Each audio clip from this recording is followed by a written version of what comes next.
గౌరవ రాష్ట్ర కాంగ్రెస్ కమిటీ అధ్యక్షులు మహేష్ కుమార్ గౌడ్ గారు చెప్పినటువంటి అంశాలతో పాటు ఈరోజు జరిగినటువంటి కోఆర్డినేషన్ కమిటీ సమావేశంలో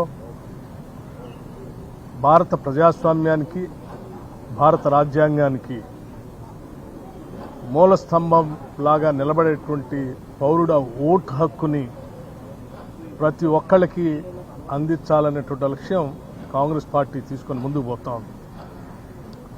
ఆ ఓటు హక్కుని ప్రతి పౌరుడికి అందించే ప్రక్రియలో భాగంగా ఎస్ఐఆర్లో జరుగుతున్నటువంటి విధానంలో తెలంగాణ రాష్ట్రంలో బిఎల్ఏస్ కాంగ్రెస్ పార్టీ నియమించినటువంటి బిఎల్ఏస్ చాలా బాగా పనిచేస్తూ ఉన్నారు. వారు చేసినటువంటి పని విధానాన్ని కూడా ఈరోజు అఖిల భారత కాంగ్రెస్ కమిటీ ఆధ్వర్యంలో రివ్యూ చేయటం జరిగింది. మీనాక్షి నటరాజన్ గారి ఆధ్వర్యంలో వారిని బిఎల్ఏస్ అందరినీ అభినందిస్తూనే ఇంకా మిగిలి ఉన్నటువంటి కొద్దిమంది పర్సంటేజ్ని కూడా త్వరితగతిన పూర్తి చేయాలని చెప్పేటువంటి కార్యక్రమాన్ని వారు చెప్పడం జరిగింది. వారితో పాటు రాష్ట్ర ప్రభుత్వం తరఫున చేస్తున్నటువంటి అనేక సంక్షేమ కార్యక్రమాలను కాంగ్రెస్ పార్టీ క్యాడర్ అట్లాగే సంస్థాగతంగా ఉన్నటువంటి వ్యవస్థ ద్వారా పెద్ద ఎత్తున ప్రజల దగ్గర చేర్చే కార్యక్రమానికి కూడా ఒక యాక్షన్ ప్లాన్ తయారు చేసుకోవడం జరిగింది. అలాగే భవిష్యత్తులో జరిగేటువంటి గ్రాడ్యుయేట్స్ ఎమ్మెల్సీ ఎన్నికలకు సంబంధించినటువంటి ప్రక్రియ పైన కూడా చర్చ జరిగింది.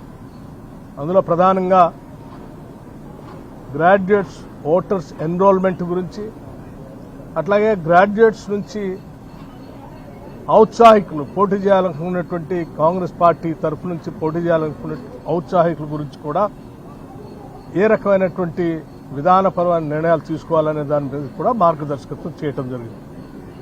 దానికి సంబంధించి ఆయా జిల్లాల్లో ఉన్నటువంటి ఇన్ఛార్జి మంత్రులకి బాధ్యత అప్పచెప్పి ఆ ఇన్ఛార్జి మంత్రులు ఆయా జిల్లాలో ఉన్నటువంటి జిల్లా కాంగ్రెస్ కమిటీ అధ్యక్షులతో, శాసనసభ్యులతో, లేకపోతే అక్కడ ఉన్నటువంటి పార్టీ విధానపరమైనటువంటి సంస్థాగతంగా ఉన్నటువంటి వ్యవస్థలతో చర్చించి ఒక 3 మెంబర్ ప్యానెల్ని కూడా పార్టీకి సబ్మిట్ చేయమని చెప్పి వారు చెప్పడం జరిగింది. దానికి సంబంధించి కూడా ఆ ప్రక్రియ మొదలు పెడతా ఉన్నారు.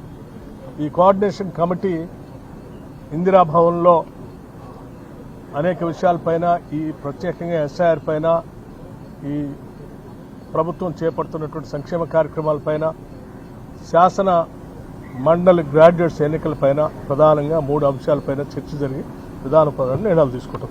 ధన్యవాదాలు.